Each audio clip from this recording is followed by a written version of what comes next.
गर्मियों की छुट्टियां चल रही थीं, सूरज तेज चमक रहा था और बच्चे घरों के बाहर खेल रहे थे। एक छोटे से गांव में जहां हर कोई एक दूसरे को जानता था, वहीं एक 12 साल का लड़का आरव रहता था। आरव बहुत ही मिलनसार और समझदार था, लेकिन उसके दोस्त कम थे। गांव के बच्चे उसे अजीब समझते थे, क्योंकि वह किताबें पढ़ने और अकेले समय बिताने में ज्यादा दिलचस्पी रखता था। एक दिन गांव में एक नया लड़का आया। नाम था कबीर।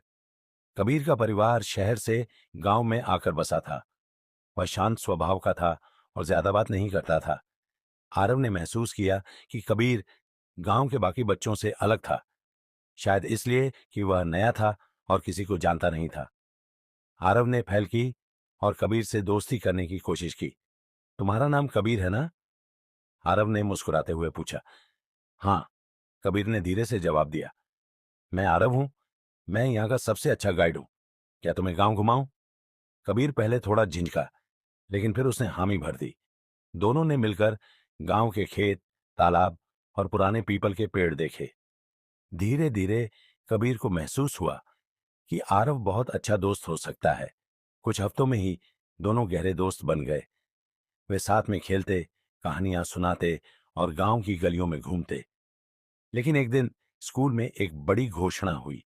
अगले हफ्ते एक विशेष परीक्षा होने वाली थी, जिसमें गांव के सबसे होशियार बच्चों को छात्रवृत्ति दी जाएगी। ये सुनकर आरव और कबीर दोनों उत्साहित हो गए। आरव को पढ़ाई में मजा आता था, जबकि कबीर को मुश्किल होती थी। कबीर ने आरव से कहा, मैं यह परीक्षा नहीं दे सकता। मुझे समझ नहीं आता कि इतने कठिन सवाल कैसे हल किए जाए। आरव ने मुस्कुराते हुए कहा, डरने की कोई जरूरत नहीं। मैं तुम्हारी मदद करूंगा। हम मिलकर तैयारी करेंगे। इसके बाद आरव ने कबीर को हर दिन पढ़ाने का फैसला किया। वे दोनों साथ में बैठकर पढ़ाई करने लगे।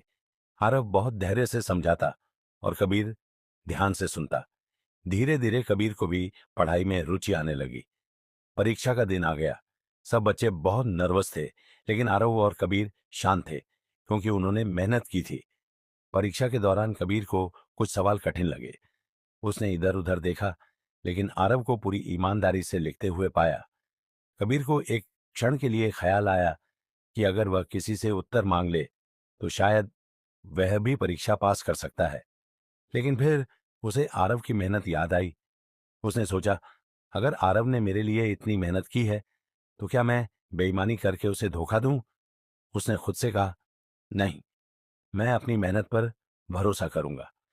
कबीर ने बिना किसी की मदद लिए परीक्षा पूरी की। जब परिणाम आया तो आश्चर्य की बात थी कि दोनों ने अच्छे अंक प्राप्त किए थे। गांव के स्कूल के प्रधानाचार्य ने घोषणा की कि इस बार की छात्रवृत्ति दो छात्रों को मिलेगी, आरव और कबीर। यह सुनकर कबीर की आंखों में आंसू आ गए। उसने आरव को गले लगाकर कहा, यह सब तुम्हारी वजह से हुआ है।